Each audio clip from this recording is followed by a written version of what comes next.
Inumpisahan na ng Commission on Elections ang pag-imprenta ng mga training ballots na bilang paghahanda para sa 2025 national elections. Ayon sa COMELEC, target na ilabas ang final list ng mga kandidato sa Enero. Si Vel Custodio ng PTV sa Balitang Pambansa.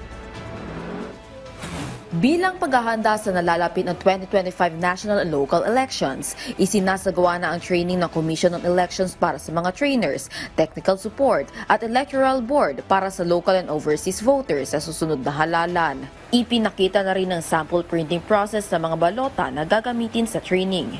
Theoretical at actual training ng mga bagong makina para mabilis na makapag-print sa 73 million na balota. Sisimula ng actual printing sa January 6 at target na tapusin sa ikalawang linggo ng Abril.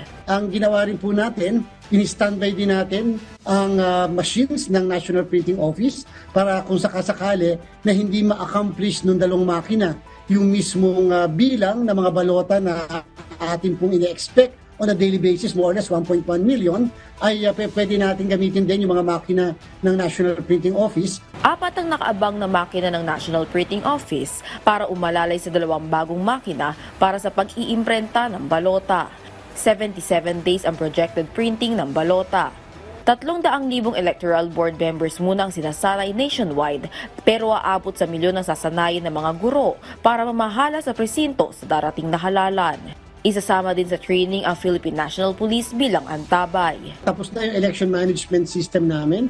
Ang law department ng COMELEC ay kasalukuyang nagtatanggal at nag-input ng mga pangalan na malalagay doon sa mismong balota at tinatanggal din yung mga pangalan ng mga kandidatong nag-withdraw, pangalan ng kandidatong na-cancel ang candidacy dahil sila ay na-declare na cancel ang candidacy o kaya naman na-declare na nuisance candidates. Meron din naman nagkaroon ng substitution because of death.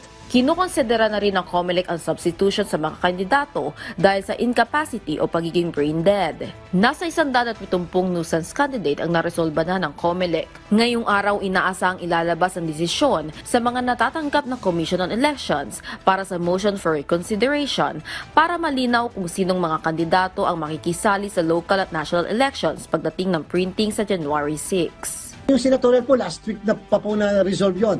So malinis na po ang listahan, 66 na lamang ang kandidato sa pagka-senador. Yung ating guidelines para sa safe space, para sa maayos na pangangampanya at marespetong pangangampanya, at kasama na rin yung issue patungkol sa mga pag-aakusa sa isang tao na kabilang sa mga sa isang grupo or what, ay amin pong ilalabas na rin, pag-uusapan na namin with finality sa Enero 4 upang i-promulgate na namin yung guidelines na yan.